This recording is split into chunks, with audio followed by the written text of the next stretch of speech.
Muito boa noite, pessoal. Prazer enorme estar aqui com vocês. Hoje temos dois grupos diferentes aqui. Temos o grupo dos que já são alunos, do que já estão na plataforma, e o grupo dos que estão aqui para ver essa aula ao vivo, gratuita, com um tema que infelizmente não me dá muito prazer em abordar. Eu queria que a gente já tivesse virado essa página, mas infelizmente a cada dia que a gente acorda, tem a graça de Deus de acordar vivo, a gente se relembra daqueles que se foram e daqueles que estão sofrendo ainda por conta de algo que aconteceu há 5 anos. Sim, 5 anos depois, nós vamos falar então sobre o que é que está acontecendo com o corpo das pessoas que foram vacinadas. Antes de mais nada, eu queria deixar uma coisa muito clara para vocês. Para você que está chegando aqui agora, eu te faço um pedido honesto do fundo do coração. Largue a política de lado. Largue o espírito de eu tinha razão. Isso não importa. Ali no pau da goiaba, quando a gente está doente na cama de hospital, morrendo, ou precisando tratar de alguma coisa, ninguém quer saber em quem você votou. Ninguém. Ninguém quer saber se você é de direita ou de esquerda. Nem o médico, nem a enfermeira, nem você. Tá? Acreditem de alguém que passou muitos problemas por conta disso, não é? De defender uma posição, não política, mas defender uma posição pela vida, por vocês, que não há prazer algum em dizer eu avisei, eu estava certo. Então o primeiro pedido que eu faço a você que está conectando é que se dispa completamente de visões políticas. Que nós comecemos essa aula ao vivo com o espírito de entender mais as coisas e, com isso, consigamos extrair conhecimento para ajudar as pessoas que precisam ser ajudadas. Tá? E não precisa ser médico para isso. Pode ser um profissional de saúde, pode ser um amigo. Às vezes alguma coisa que você vai ver aqui hoje, e você não é da área de saúde, mas você vai falar para alguém que está ali no seu círculo social, e aquilo vai fazer sentido para aquela pessoa, ela vai despertar, ela vai atrás, e você pode estar salvando uma vida. Cada dia que eu me lembro do preço que eu pago por ser médico, eu me lembro do privilégio que eu tenho em poder ter salvado tantas vidas. Então eu convido você a se juntar a mim nisso. Tá? E como não poderia deixar de ser diferente, ao final aqui dessa aula ao vivo, eu vou deixar um presente especial para vocês. Então fiquem até o final, porque tem uma surpresa aí para vocês. Bom, para quem já está inscrito na plataforma, já me conhece. Para quem me segue aqui no Instagram há algum tempo, também já me conhece. Mas talvez alguns de vocês tenham vindo aqui porque algum amigo encaminhou e vocês não me conheçam exatamente. Então eu sou o Dr. Paulo Porto de Mello, eu sou médico formado pela Unifesp. Eu tenho alguns títulos de especialista, dentre eles neurologia, então eu sou neurologista, eu sou neurocirurgião, cérebro e coluna, sou chefe de um serviço de neurocirurgia, então anualmente eu formo novos neurocirurgiões, é um serviço que é reconhecido e credenciado pela Sociedade Brasileira de Neurocirurgia, pela Associação Médica Brasileira. Sou pós-graduado em Medicina Funcional Integrativa, tenho título de especialista em Clínica Médica e tenho 27 anos de experiência, de formado. Nos últimos 5 anos, além da neurologia e da neurocirurgia, eu me dediquei a estudar ciência básica, além de neurociências, que foi uma coisa que é minha paixão desde a época de faculdade. Eu voltei às ciências básicas da medicina. Então voltei a estudar farmacologia, biologia molecular, bioquímica, biofísica, fisiopatologia, fisiologia básica. Para quê? Para tentar entender essa nova doença que apareceu 5 anos atrás e tentar assim ajudar as pessoas que eu pudesse ajudar, que viessem até mim ou que eu conseguisse alcançar. Não é? Isso foi bastante enriquecedor, mas ao mesmo tempo doloroso. Não é? Eu passei por muita coisa aqui. Passei por perseguição, passei por shadow ban, mas esse não é o tema da aula de hoje. Hoje a gente vai falar um pouquinho, E aí eu vou deixar muito claro para vocês aqui, pessoal. O conteúdo hoje aqui, ele é superficial, tá? Ele é superficial porque eu passei por tudo isso já, inclusive recentemente. Então já tive conteúdo derrubado, eu já entrei no shadow ban, na rede vizinha até hoje eu não recebi a minha plaquinha de mais de 100 mil inscritos no canal. Então, para quem viu aí a aula ao vivo recente do domingo, eu fui derrubado durante a aula ao vivo, tanto aqui quanto na rede vizinha. Então hoje aqui o conteúdo vai ser superficial. Eu vou falar para vocês, vou dar indícios de coisas que vocês têm que saber, vou lembrar de outras coisas, vou me referir sempre a fatos. E quem quiser uma visão mais profunda, a gente pode aí aprofundar de outra forma, tá? Então, a humanidade vinha ali no seu caminho, como sempre, não é? Aos trancos e barrancos, se adaptando, evoluindo em algumas coisas, retrocedendo em outras, até que o mundo foi surpreendido com uma nova doença, com um vírus que se transmitia rapidamente e tinha um potencial muito grande de levar à insuficiência respiratória, falência de múltiplos órgãos e sistemas e levar ao óbito aqueles que não tinham uma grande reserva funcional. Reserva funcional é a reserva de recursos que o teu corpo tem para lidar contra uma agressão grande. Então só por aí vocês já entendem que o coronavírus, ele meio que veio cobrar a fatura de um estilo de vida completamente inadequado. Porque quem foram aqueles que mais sucumbiram? Mais, eu não estou dizendo que exclusivamente. Aqueles que já estavam inflamados, que já estavam muito acima do peso, que tinham doenças crônicas e não se cuidavam. Esses aí foram ceifados sem dó, nem piedade. No início, a forma de apresentação da doença, ela era tão brilhante que era estranho demais para ser fruto do acaso. Então, logo começaram a surgir algumas teorias de que um vírus não poderia ser tão eficiente e atacar de forma tão generalizada vários sistemas do corpo se ele não tivesse sido projetado. Logo, essas teorias foram descritas como conspiracionismo, terrorismo. Afinal, o vírus tinha surgido porque ele tinha vazado ali de um acidente num mercado em Wuhan. Coisas estranhas começaram a acontecer. Cientistas que trabalhavam no Instituto de Virologia de Wuhan magicamente apareceram mortos. Aeroportos da China foram fechados para voos domésticos, mas mantidos abertos para voos internacionais para a Europa. E logo, Itália e Espanha foram as primeiras a serem devastadas por essa nova doença de quem nada sabia. Não se sabia nada dessa doença. Sabia-se mal e mal que era um vírus e que afetava ali de forma muito rápida as pessoas. Não é? Tão rápida que muitas vezes excedia a capacidade do sistema de saúde daquele local em suportar o aumento muito grande e simultâneo da demanda. Não é? Então logo começaram a vir notícias de falta de leitos hospitalares.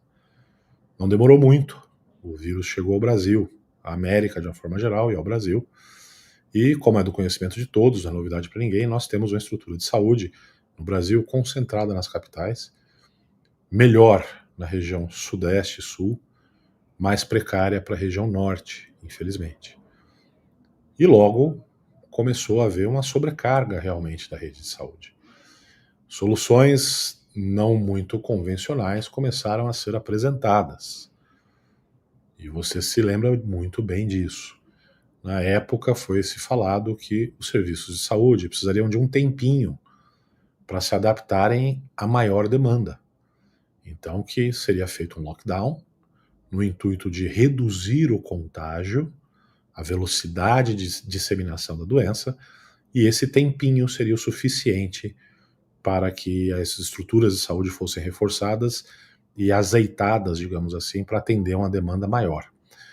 Então, cirurgias eletivas foram suspensas, pacientes com doenças crônicas que fariam acompanhamento regular deixaram de fazer, pacientes que estavam na idade para começar o seu screening de câncer deixaram de fazer, e no final das contas o tempinho não foi um tempinho, foi um tempão interminável.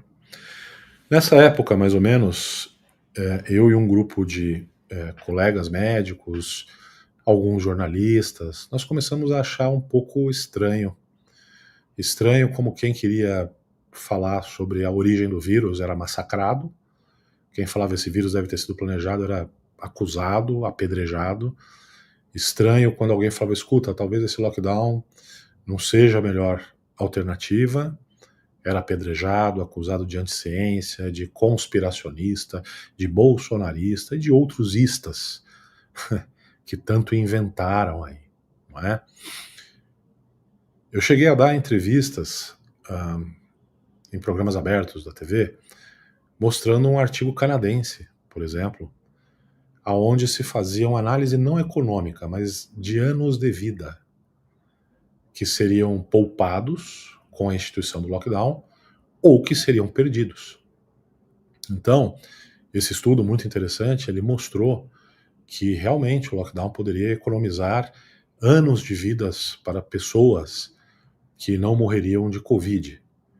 Mas, em compensação, voltar toda a estrutura de saúde apenas ao atendimento de Covid cobraria um preço muito caro, porque as pessoas morreriam de outras coisas, de cânceres não diagnosticados ou diagnosticados já numa fase mais avançada, de doenças cardíacas, de doenças metabólicas como diabetes, de hipertensão arterial descontrolada, enfim, de toda a série de doenças que flagela o ser humano, não é?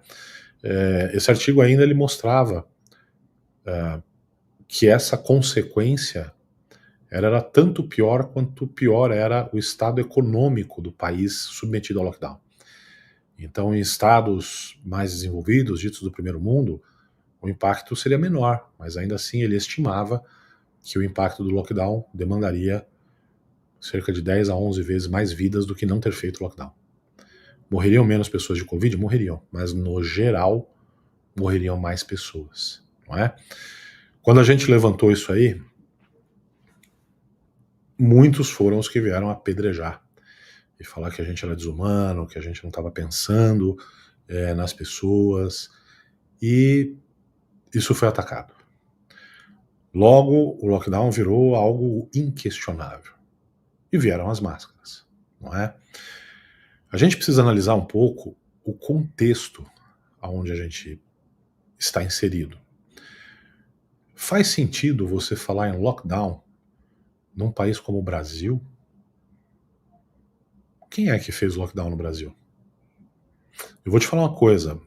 O indivíduo que morava aqui em Paraisópolis ou que morava em alguma comunidade carente, ele tinha que sair de manhã para trabalhar, não é? Ou ele não conseguia colocar comida em casa. E muitas vezes esse indivíduo é o cara do iFood, que entregava comida pro Granfino, que ficava em casa bonitinho, sinalizando virtude, dizendo que, ó, viva o SUS, as máscaras são tudo, e etc. E no final do dia, após esse indivíduo ter feito dezenas de entregas, ele voltava para casa, uma casa onde às vezes ele dormia no mesmo cômodo com mais 5, 6 pessoas. Cadê o isolamento social? Não existe. Percebe? Cadê o isolamento social de você receber um indivíduo do iFood que visitou mais 7, 8 casas no mesmo dia? Não existe. Percebe? Então isso foi uma baita hipocrisia. Ah, doutor, mas ele estava usando máscara. Bacana. Que máscara? Lembram-se de uma época onde se usava máscara de pano, que umedece com a respiração e permite a passagem de bactérias e vírus? Mesmo as descartáveis, cujo poro da máscara é muito maior do que o tamanho do vírus? Então, qual o sentido disso? Levantamos à época essa história que não fazia muito sentido, não é? Porque a gente começou a ver coisas bizarras, que hoje de vez em quando a gente ainda vê. Como, por exemplo, gente correndo no parque, ar livre, de máscara. Ou pessoas dirigindo seus carros, o indivíduo sozinho dentro do carro, com os vidros fechados, de máscara, não é? Sendo que todos os estudos mostravam, e vocês devem ter visto alguns supermercados, shopping centers, pelo menos aqui em São Paulo e em outras capitais, compraram aparelhos de ultravioleta para desinfectar sacolas de compras, etc, etc, porque estava comprovado que a luz ultravioleta matava o vírus, tornava o vírus não contagioso. Então, se o cara está correndo ao ar livre, sob o sol, até onde eu vi da última vez, o sol ainda emitia luz ultravioleta. Qual é o sentido? Não tem sentido, não é? Mas era uma heresia, você era acusado de ser a pior pessoa do mundo por falar uma coisa dessa. Hoje, 5 anos depois, o próprio Anthony Fauci, o famoso arauto das máscaras e do isolamento social, foi gravado, tem um vídeo dele na internet, acessível a qualquer um que procure no Google, numa audiência perante o Senado americano, dizendo que a regra do distanciamento social meio que surgiu de um bate-papo dele com mais 2 ou 3, que parece que fazia sentido. Máscaras para crianças, ele admitiu publicamente, está gravado em vídeo, que não havia evidência científica. As crianças, especialmente as que são mais jovens, ali no começo, na idade de alfabetização, etc., elas ainda não conseguem se expressar por palavras, por linguagem formal. Então elas dependem da identificação do padrão de face para entender se o adulto tá bravo, tá bonzinho, tá feliz. Nós tiramos isso de uma geração. Por algo que quem orientou isso reconheceu que, bom, não tinha evidência. E hoje ainda tem quem defenda isso. Passou-se essa fase,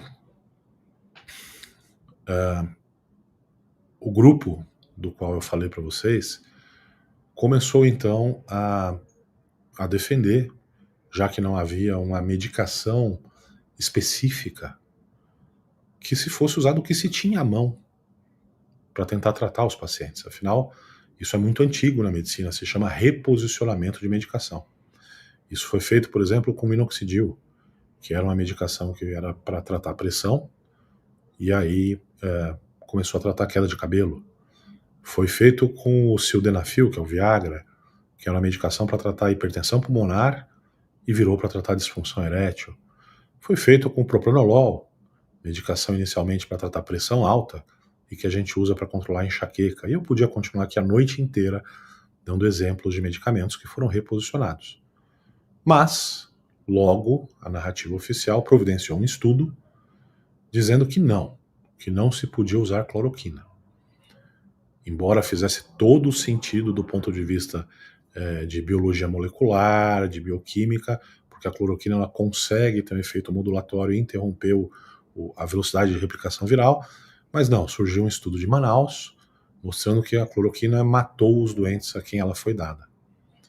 Anos depois, descobriu-se que os investigadores daquele estudo usaram doses 10 vezes maiores do que as doses letais e que os dados do estudo tinham sido fraudados. Tanto que o periódico onde ele foi publicado retirou o artigo científico da base de dados e escreveu um editorial reconhecendo a fraude. E com isso, várias pessoas foram impedidas de usar. Nós testemunhamos outros medicamentos, como por exemplo a ivermectina, ser demonizada. Até mesmo a vitamina D, com a sua reconhecida função imunomodulatória, também foi demonizada.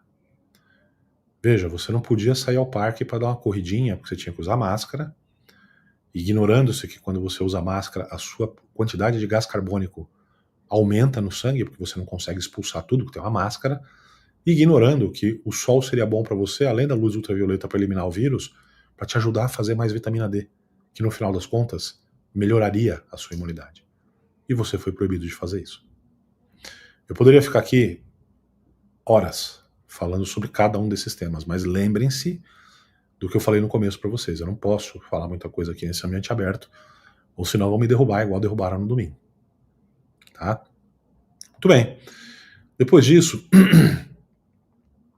adivinha o que surgiu? surgiram miraculosamente vacinas desenvolvidas em tempo recorde, não é? Existem vídeos de personalidades aí muito conhecidas comemorando que a vacina tinha tido uma eficácia de 100% em evitar a doença. A gente alertou. Logo que isso apareceu, falou, olha, em medicina não existe 0%, não existe 100%. Olha, as vacinas, elas não são um instrumento de contenção de surto epidemiológico. Olha, as vacinas têm um ciclo de desenvolvimento para que a gente saiba se elas efetivamente, além de eficazes, são seguras. Não é? Porque vamos dar um exemplo extremo aqui. Quer saber uma medida 100% eficaz para evitar o contágio por Covid? É só você se matar, porque morto não pega Covid. Pô, doutor Paulo, mas aí não, né? Isso, aí não. Por quê? Porque apesar de eficaz, não tem a menor segurança. Então, numa escala obviamente muito menor, eu não posso admitir usar uma intervenção terapêutica, seja vacina, remédio, seja o que for, se eu não tiver certeza que aquilo é seguro o suficiente. Quando elas surgiram, as vacinas elas têm várias tecnologias, né? Pode ser vírus atenuado, enfim. A mais moderna era a vacina de RNA mensageiro. E um dos grandes desenvolvedores da tecnologia de vacinas de RNA mensageiro era o Dr. Robert Malone, que foi o primeiro a falar, pessoal, não dá para usar isso ainda, a gente não tem domínio completo do ciclo, a gente não sabe o que pode acontecer. Resumindo, à época, ele foi desacreditado, achincalhado, apedrejado cientificamente e caiu no ostracismo. Hoje, como o tempo é o senhor da razão, ele é o vice-presidente do Comitê de Aconselhamento sobre Vacinas do governo norte-americano. Não é? Muito bem. No começo, a gente historicamente falou, pessoal, cuidado, essa vacina da Astra, ela tem um potencial de ser trombofílica, ou seja, de provocar trombose. Não, não tem nada a ver, não sei o quê. Olha, é complicado, tem algumas situações que a gente corre um risco muito grande.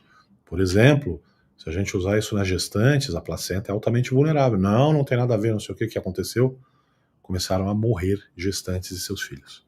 Até que aqui no Brasil, faleceu, infelizmente, uma gestante com um bebê, e só aí a vacina da Astra foi, então, retirada do uso para grávidas, para gestantes. Hoje em dia, a própria fabricante reconheceu o seu risco maior de trombose e ela foi retirada do mercado, simplesmente. Né? As vacinas de RNA mensageiro, a gente avisava lá atrás, cuidado, esse troço aí vai injetar um código genético, vai ensinar a nossa célula a produzir a proteína spike, isso pode ter problemas, cuidado, olha a função cardíaca e etc. Não, vocês são malucos. Miocardite, se acontecer, acontece menos do que pelo próprio Covid. E ela é mais leve. Dia 25 de junho agora, podem colocar no Google aí. 25 de junho, FDA, miocardite, Pfizer. Esse é o caminho das pedras.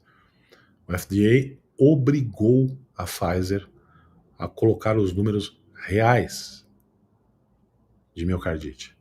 Na faixa de 0 a 64 anos, os números são ao redor de 8 casos de miocardite para cada 1 milhão de doses aplicadas.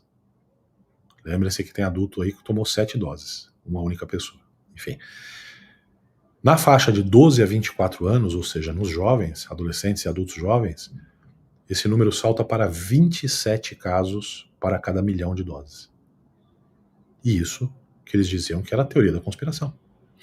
Eles falaram também que essas vacinas, elas, quando davam miocardite, a miocardite era leve, não deixava sequelas e simplesmente sumia. Bom, nesse próprio comunicado do FDA tem um estudo que foi realizado com ressonância magnética do coração, mostrando cicatrizes cardíacas em uma parte dos pacientes que sofreram com a miocardite. O que uma cicatriz pode fazer no seu coração? Primeiro, diminuir, a eficiência da bomba cardíaca. Segundo, pode ser uma região que isola a transmissão elétrica no coração e, portanto, que pode gerar uma arritmia cardíaca que, em última análise, pode levar até ao mal súbito. e um óbito. Nós tivemos logo no início, em um único ano, mais morte súbita em atleta, mais de 1.000, do que houve durante os 10 anos antecedentes. Se isso não chama a atenção de ninguém, eu não sei o que vai chamar. Tá? Essa história das vacinas, ela não é nova, não é da época do Covid. Muito tempo atrás, foi desenvolvida uma vacina contra um vírus que causa diarreia em crianças, diarreia infantil, que é o rotavírus. Então, em lugares vulneráveis, as crianças recém-nascidas podem pegar o rotavírus, ter uma diarreia tão severa que leva a uma desidratação brutal e pode levar à morte dos recém-nascidos. Então, começou a se pesquisar vacinas para o rotavírus. Foi desenvolvida uma primeira vacina que se chamava RotaShield. Podem pesquisar aí no Google. E aí, quando essa vacina foi liberada, também com essa mesma sanha de não esperar adequadamente os estudos, e olha que o estudo que liberou a RotaShield, ele estava bem mais desenvolvido do que os que liberaram as vacinas de RNA mensageiro. Muito bem. A vacina começou a ser usada de forma disseminada. O que aconteceu? As crianças começaram a morrer de intuscepção intestinal. O que é isso? É quando uma alça do intestino, ela está aqui, ela entra dentro da outra. E aí, como uma alça entra dentro da outra, isso interrompe o fluxo sanguíneo, gera uma necrose ali no intestino, e se a criança não for tratada rapidamente, ela evolui a óbito rápido. Isso atingiu um número tão grande que a vacina foi rapidamente retirada do mercado. Tá? Depois disso, desenvolveram-se outras vacinas contra o rotavírus, e uma delas inclusive está em uso atualmente. E aí eu vou adiantar aqui, dar um spoilerzinho, mas essa vacina que está em uso atualmente, do rotavírus, que é uma vacina ok, que funciona bem, mas que só faz sentido para aquela população que está em regiões vulneráveis, e não para todo mundo, indiscriminadamente. O cara que inventou essa vacina, ele era um membro do painel do Comitê de Aconselhamento de Vacinas do governo americano. E quando esse painel foi analisar a vacina, ele não se declarou impedido de analisar o produto que ele mesmo inventou. Isso tem nome, chama conflito de interesse. Né? Esse cara, junto com outros, foi demitido pelo Robert Kennedy Jr. recentemente, quando o Comitê de Aconselhamento Vacinal foi montado novamente. Né? Agora o indivíduo, para entrar ali, ele tem a sua vida escaneada para ver se não há conflito de interesses. Por acaso, quando a vacina da Pfizer foi aprovada contra o Covid, 4 membros do tal comitê declaradamente recebiam verbas da Pfizer. Mas deve ser só coincidência e teoria da conspiração. Não é? Muito bem. Veja, quando a gente começa a olhar aí, a gente vê que tem muita coisa que são muitas coincidências. Né? A gente vê aí, tudo falam que é teoria da conspiração, aí depois aparecem dados, aparece a verdade, e as coisas vão se somando. Hoje a gente já tem acesso a um artigo muito interessante, que é um artigo que foi publicado numa revista indexada, revisada por pares, que se chama Military Medicine. Essa revista, ela desenvolveu muito antes da pandemia uma escala, que é reconhecida hoje no meio militar, para você avaliar se um agente biológico, seja bactéria, vírus ou fungo, tem o potencial de ser considerado como uma arma de guerra biológica. Essa escala, se eu não me engano, ela vai até 24 pontos, e a partir de 12 você já classifica aquele vírus ou bactéria ou fungo como arma biológica. Sabem quantos pontos o Covid bate nessa escala? 18. Mas é só a teoria da conspiração. Não é? Muito bem. O tempo passou, as vacinas então se reconheceu, né, que o potencial de miocardite, se reconheceu o risco de trombose nas vacinas da AstraZeneca, foi retirada de mercado, mas a gente ainda tem uma longa estrada pela frente. Não é? Em geral, pessoal, para vocês terem uma ideia global, quando a gente desenvolve um produto novo para ser usado terapeuticamente no ser humano, a gente fica de olho logo após ele ser autorizado para uso, no aparecimento de eventos que você não viu durante o estudo. Geralmente são eventos raros, porque quando você usa um estudo, você faz ali um estudo no máximo com 3.000 pessoas, que já é um estudo grande, robusto. Se você tem um evento que a chance dele ocorrer é 1 a cada 10.000 pessoas, ele não vai aparecer naquele estudo. Agora, quando você usar milhares de doses, milhões de doses, aí vai começar a aparecer, certo? Então esse é um conceito grosseiramente para vocês entenderem um pouquinho de metodologia científica. Qual que é o problema? O problema é que quando esses efeitos não esperados começam a ser graves, como por exemplo morte, rapidamente esse produto ele é retirado do mercado, certo? Então se considera que, puxa, quando tem 20, 30 mortes, caramba, tá morrendo muita gente disso aqui, peraí, vamos olhar isso com mais calma. Muito bem. A vacina de RNA mensageiro, no seu primeiro ano, isso consta de um documento da própria Pfizer, teve, reconhecido pela empresa, 1.223 óbitos atribuídos a ela. E ela continua aí. Como eu falei para vocês, não dá para a gente aprofundar muito, né? Ou senão a gente começa aqui a enfrentar sanções aqui nesse ambiente aberto, né? Volto a dizer que não se trata aqui da gente dizer que estava certo, quem estava errado. Não vamos politizar isso, pelo amor de Deus, mas vamos abrir os olhos. Hoje mesmo eu estava vendo uma notícia que saiu na Austrália, num canal periódico da Austrália, de notícias da Austrália, né, para a população geral, mostrando que na faixa entre 30 e 40 anos está havendo uma explosão no índice de câncer, uma faixa precoce. Quando a gente fala aqui com outros colegas médicos, endoscopistas, oncologistas, a maior parte deles está assustada, porque a incidência de câncer aumentou, a agressividade do câncer aumentou, não é? Pode ser uma coincidência? Pode. Ninguém está dizendo que, com certeza. Mas, puxa, aumentou? Tá estranho? Vamos olhar um pouquinho para isso? Veja, o Covid não é mais uma emergência, é difícil hoje ter uma morte por coronavírus, a não serem pessoas que sejam extremamente vulneráveis, que se pegassem um resfriado iam morrer mesmo. Então eu não tenho mais essa urgência. Se tá esquisito, pera um pouquinho, vamos esperar um pouco e vamos olhar para isso aqui com mais profundidade e entender se isso aqui realmente tem correlação ou não. Por que não se faz isso? Já que eles têm tanta segurança que não tem correlação, e já que o Covid não está mais matando quando matava, por que não então pausar para investigar se há relação ou não? Se não tiver relação, ótimo. Não tem relação, agora nós provamos que é seguro, vamos prosseguir para quem quiser.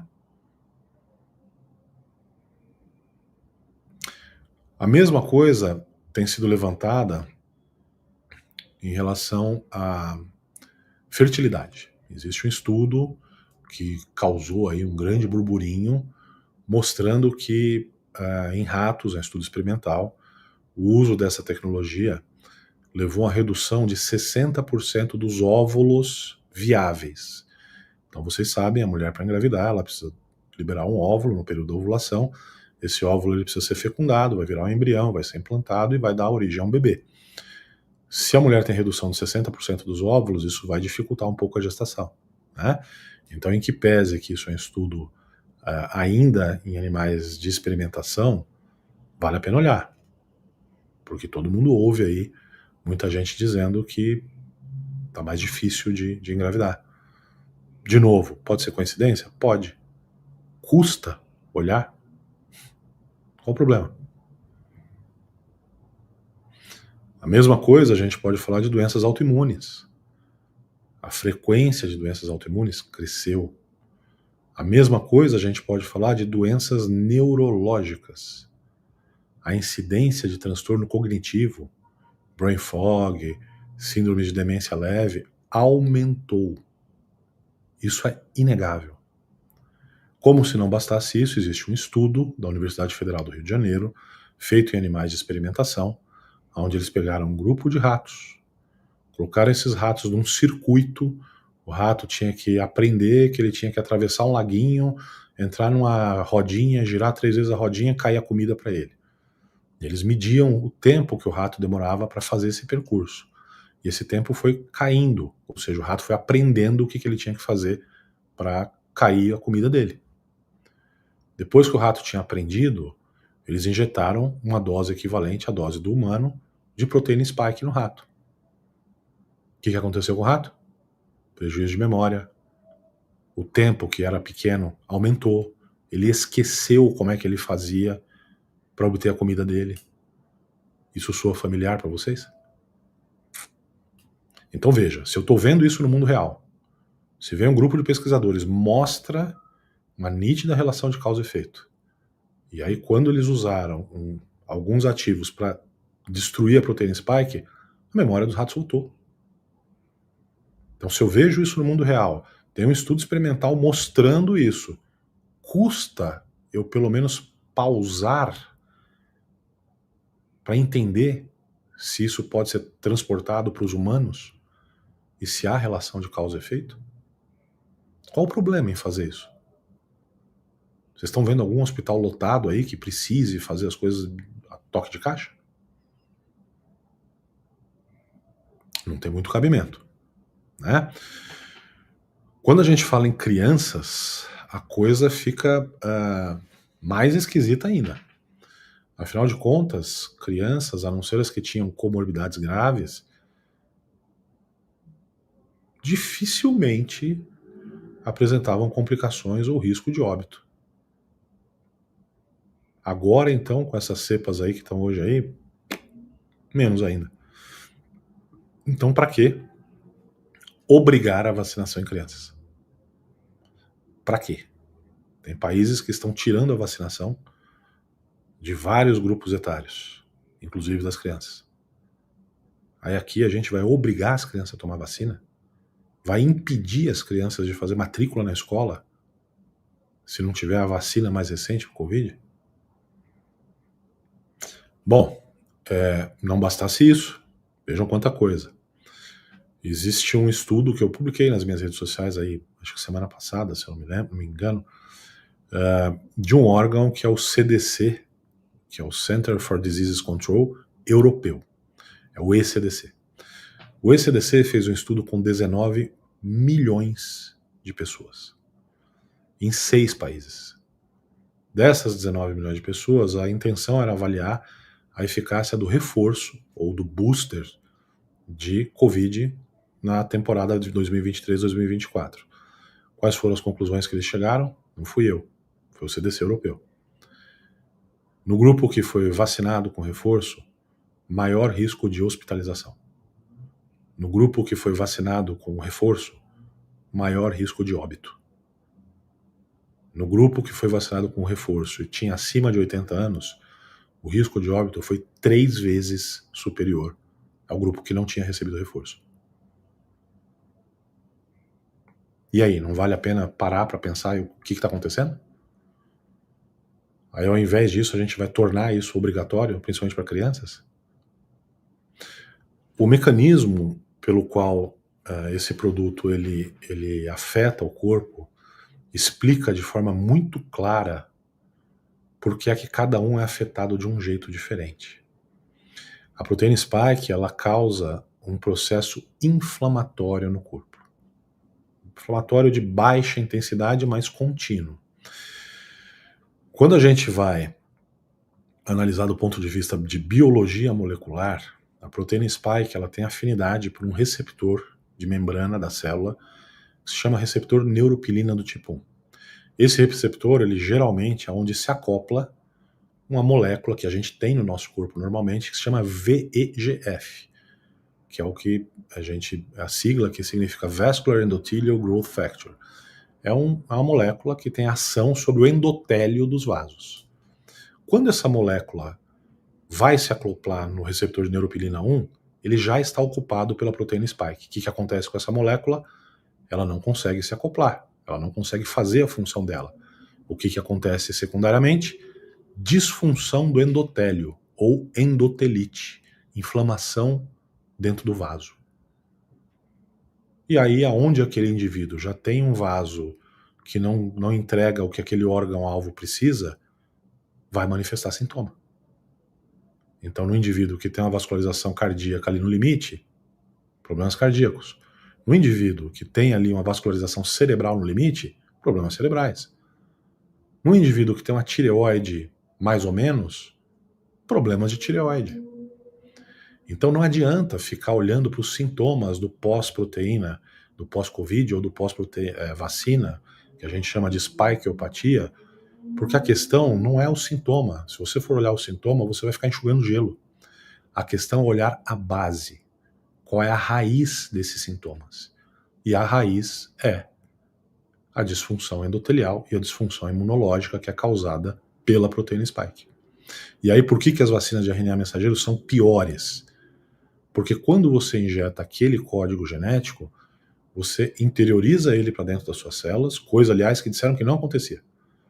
Que o RNA mensageiro da vacina, ele ficava só no músculo, só no deltoide. Mentira.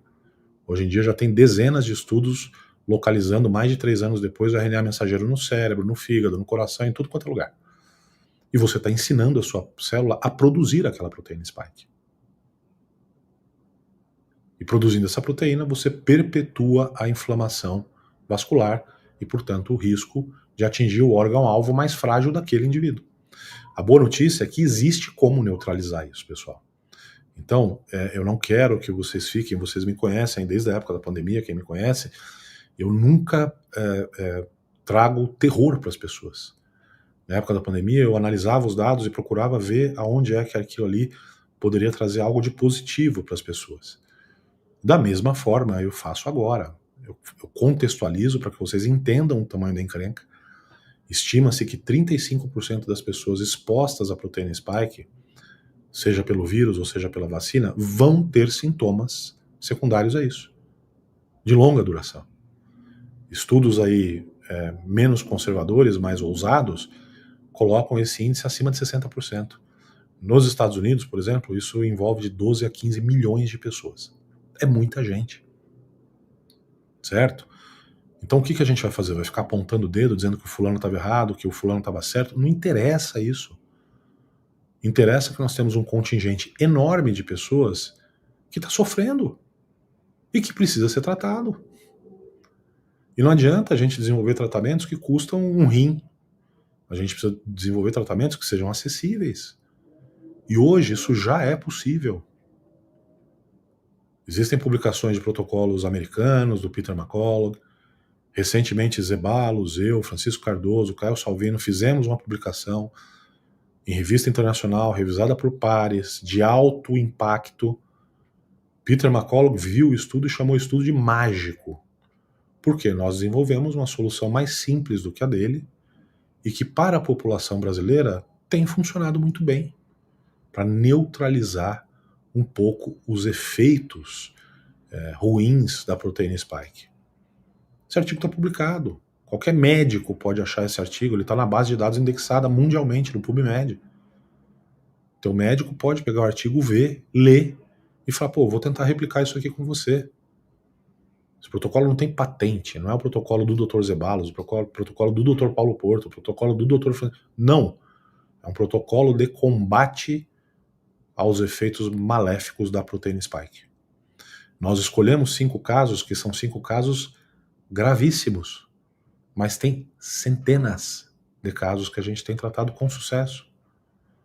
Ah, é porque a gente é brilhante? Não, é porque a gente não fechou os olhos, a gente parou, pensou, não sei, não tem remédio específico para isso, vamos pensar, vamos ver como é que a coisa acontece. A gente chegou a esse mecanismo aí, o Zeballos trouxe a questão do mecanismo do reservatório intestinal, eu trouxe a questão da neuropilina, e aí, pô, como é que a gente contorna isso aqui? Ah, vamos ver o que a gente tem disponível aí de ativos.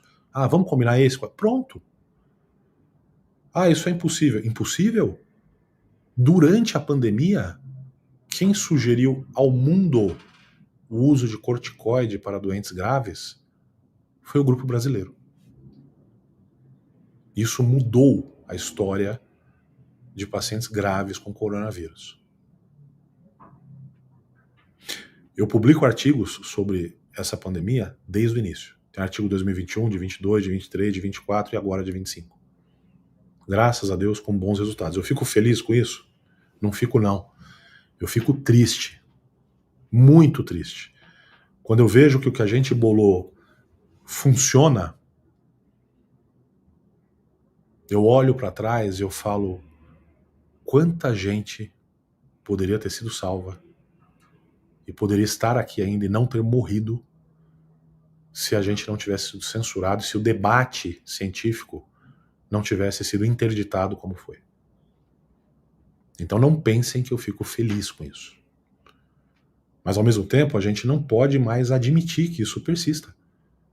A gente tem que mostrar, olha, tem coisa que funciona. Não vamos cair no erro que se caiu 5 anos atrás. Quando a gente teve um indivíduo em rede nacional dizendo, olha, tá com falta de ar? Ah, fique em casa. Só quando tiver com muita falta de ar, você vem para o hospital. Pelo amor de Deus, qual doença é assim?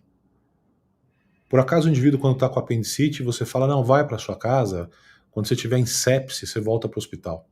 Ou o indivíduo chega no hospital infartando, aí você olha e fala assim, ah, tá com dor no peito, tá infartando, volta para casa. Se o coração parar de bater, você volta para o hospital. Isso não existe. Qualquer doença em medicina, quanto antes você tratar, quanto melhor vai ser o seu resultado. Então a gente já cometeu esse erro lá. Chega! Vamos aprender com o erro. Vamos olhar, vamos entender. Vamos estudar a fundo o mecanismo da doença e não ficar tratando sintoma. Olha, aqui a gente entendeu o mecanismo, vamos usar o que a gente tem à mão? Vamos. Pô, isso aqui funciona e é seguro? Funciona e é seguro. Então vamos ajudar as pessoas. É para isso que o cara se forma médico. Qual o problema? Para você que está ouvindo aí, você não pode prescrever, mas você pode falar. Você pode falar pro teu amigo que se queixa de brain fog e falar, olha, eu vi um médico aí dizendo que tem um caminho. Olha, ele falou que o caminho está disponível na internet, aí no PubMed, pro teu médico olhar lá e ver se faz sentido para ele e tentar usar. Qual o problema? Qual o mal que isso faz? Eu não consigo identificar. Tá? Pessoal, como eu falei para vocês mais cedo, tudo isso que eu estou falando aqui para vocês, isso não é coisa da minha cabeça. Isso é baseado em evidências, em estudos, em documentos da própria Pfizer, em experiências compartilhadas entre médicos aqui do Brasil e médicos de outros países. E este é o princípio da ciência. Quando eu vou falar da lei da gravidade, por exemplo, se eu pegar uma maçã e soltar ela, ela vai cair no chão. Ela vai cair no chão aqui, ela vai cair no chão no Japão, na Alemanha, em qualquer lugar. Então, na parte médica, é a mesma coisa. Se eu faço um tratamento que funciona aqui, ele tem que funcionar aqui, tem que funcionar no Japão, tem que funcionar na Alemanha, tem que funcionar na África, nos Estados Unidos. E a gente não é isolado geograficamente, mas a gente consegue falar com médicos dos outros países. Então, a hora que a gente fala, olha, a gente tá fazendo isso aqui, tá dando certo. Ah, vou tentar aqui. Pô, aqui deu certo também. Ah, aqui também deu certo. Poxa, então tem algum sentido. Foi assim com o corticoide. E está sendo assim agora com a experiência que a gente está tendo no tratamento do pós-Covid. Tá? Enfim, eu preciso ser muito sincero com vocês aqui, pessoal. Quem me acompanha há mais tempo sabe que tudo isso aqui já foi uma questão muito, muito delicada. Eu já falava sobre vacinas, eu já falava sobre pós-Covid lá em 2020, no olho do furacão. Em entrevistas eu cheguei a dizer, eu falei, olha, eu sinto muito por quem está morrendo, mas nós temos obrigação moral de nos preocupar com os que estão sobrevivendo. Porque as consequências desse vírus para a saúde cerebral, para a saúde como um todo, vão ser piores ainda do que para aqueles que infelizmente estão morrendo. Isso lá atrás, em 2020, é só procurar na internet que vocês vão achar. Eu sabia que era só uma questão de tempo até essa bolha estourar. Tanto a bolha da spikeopatia, quanto a bolha dos pacientes que deixaram de ter atenção médica para doenças crônicas, para screening precoce de câncer, e que de repente, quando fosse voltar à assistência médica normal, iam ser feitos diagnósticos de cânceres mais avançados. Pacientes com doenças crônicas que não se cuidaram teriam graves problemas. Então, a gente já falava isso em 2020.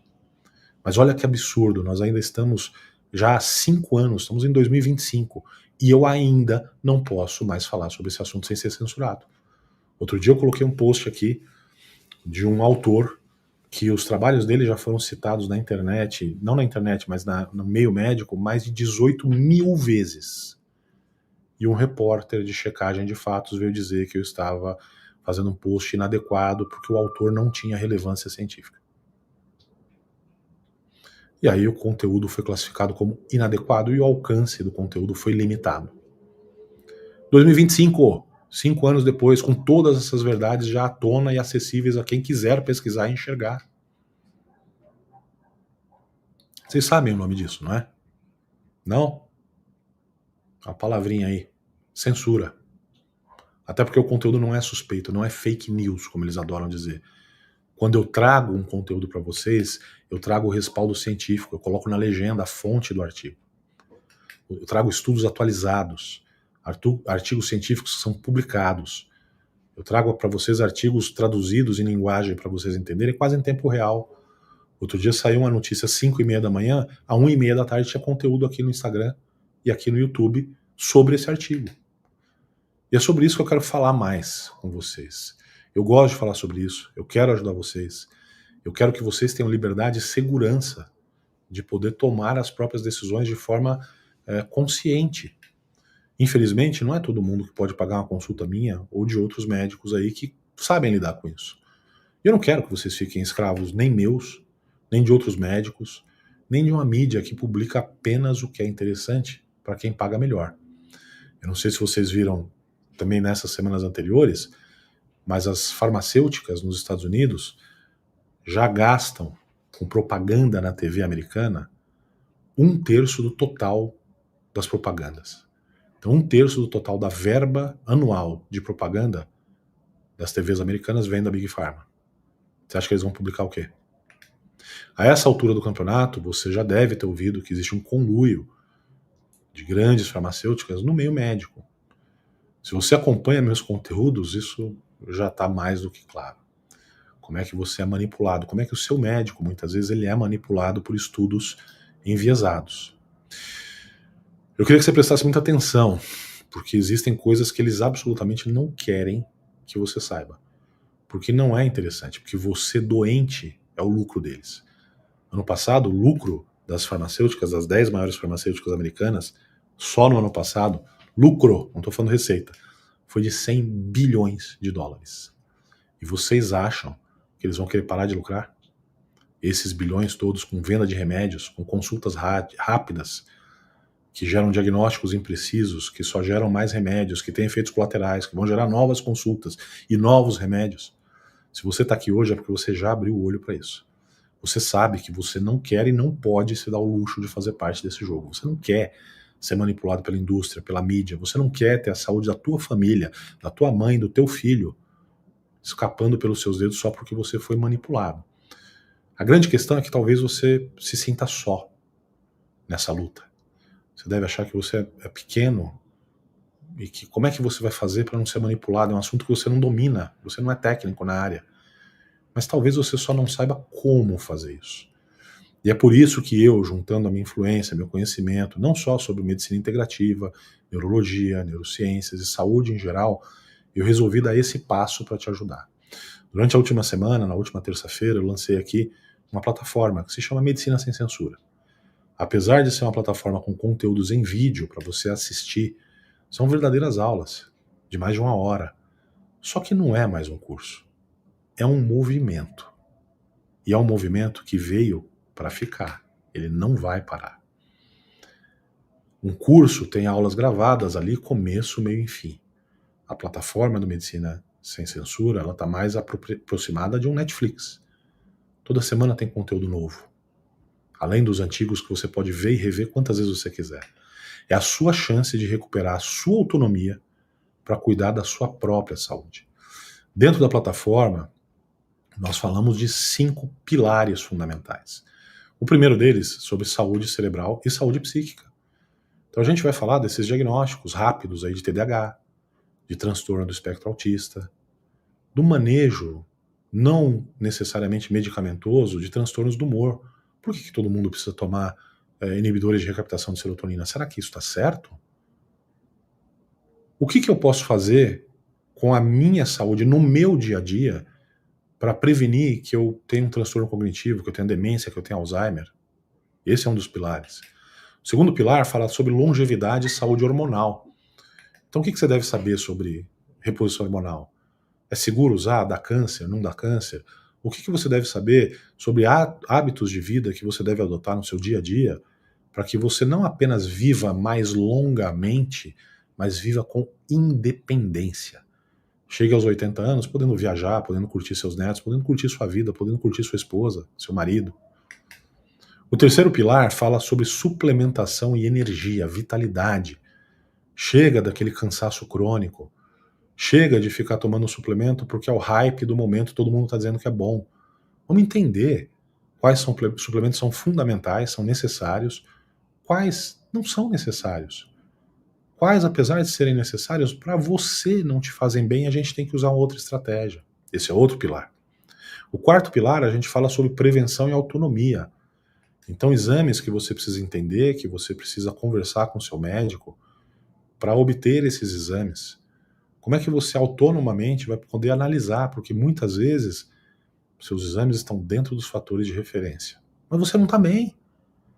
Por exemplo, fatores valores de referência. Uma vitamina B12 de 300 é normal. Normal para quem? Para a saúde cerebral, ela precisa estar acima de 900. Então você vai ver ali valores de referência de exames que vão faixa do normal, de 2 a 200. Pô, tem cabimento isso? Se eu andar 2 km por hora num carro é a mesma coisa que eu andar 200? Não dá, é uma taxa de variação muito grande. Além do mais, o 200, para você que pesa 60 quilos e tem 1,70 m, será que é a mesma coisa de um cara que tem 1,91 m e pesa 150 quilos? Individualidade é a chave. O quinto pilar, eu vou falar sobre bastidores da medicina. E esse é um dos mais importantes, porque ele vai ensinar você a se proteger e a proteger a saúde da sua família.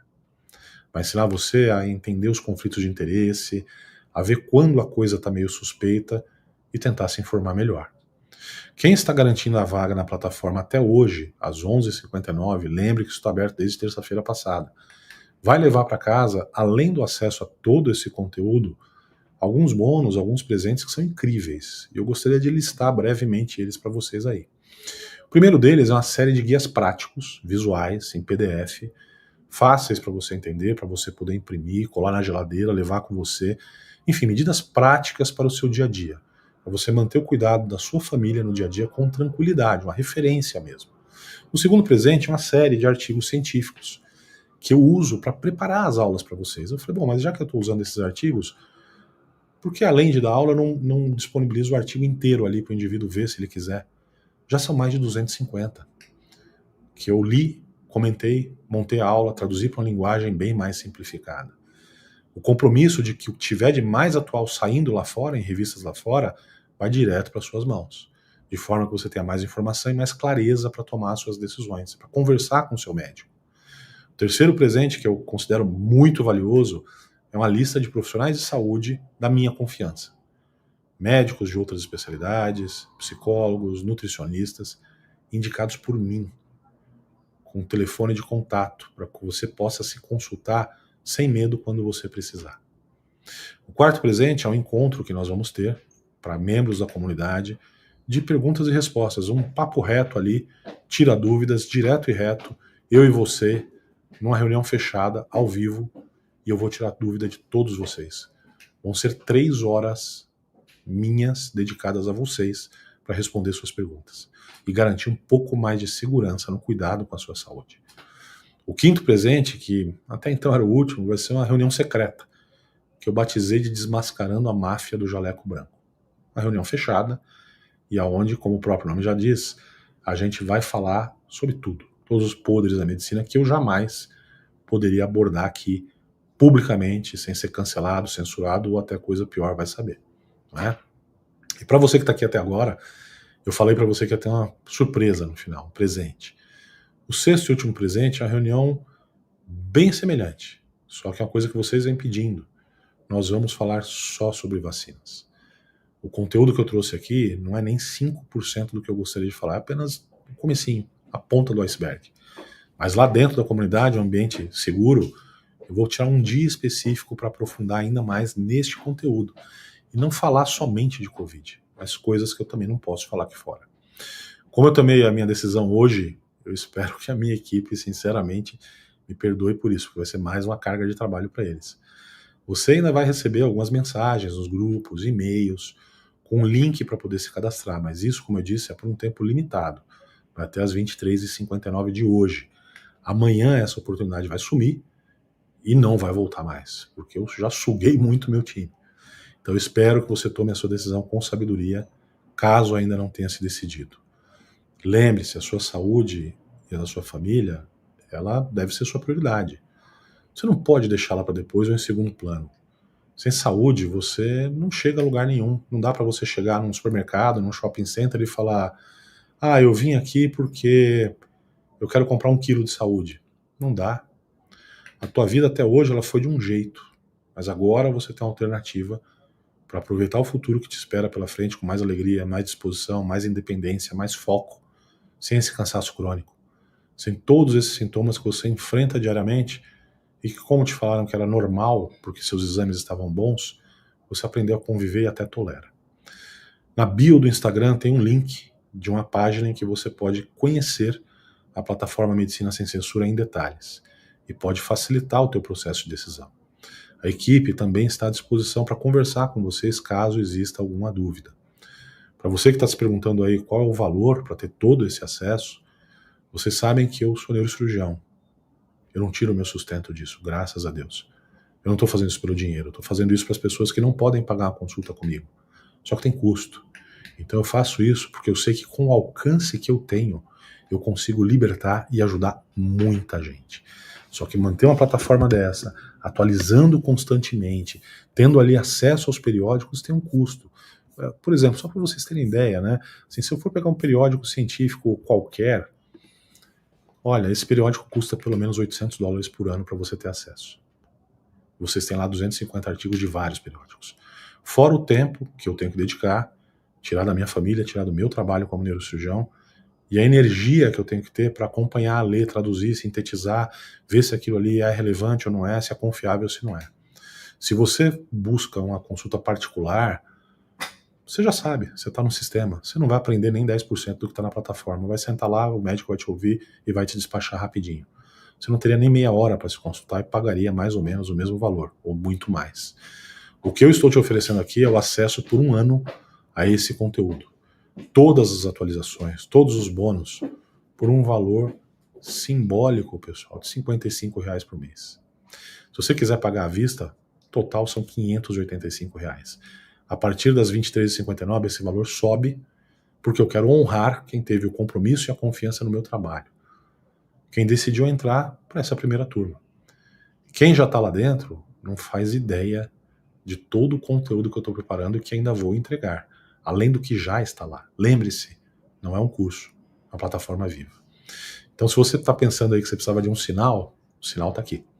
O link está na bio, minha equipe já está colocando o link aqui no chat do YouTube. É só você garantir sua vaga antes que as inscrições se encerrem, porque essa condição especial é só até as 23h59. Eu vejo vocês em breve e eu estarei aqui por breves minutos para responder algumas poucas questões. A primeira delas, a Maria de Lourdes. Hoje está comum morrer com trombose. É uma consequência da Covid? Precisa ser avaliado, Maria. Mas em muitos casos, infelizmente, sim. Tá? A gente tem vários casos documentados disso. Fernanda, o que acha da vacina da herpes zoster?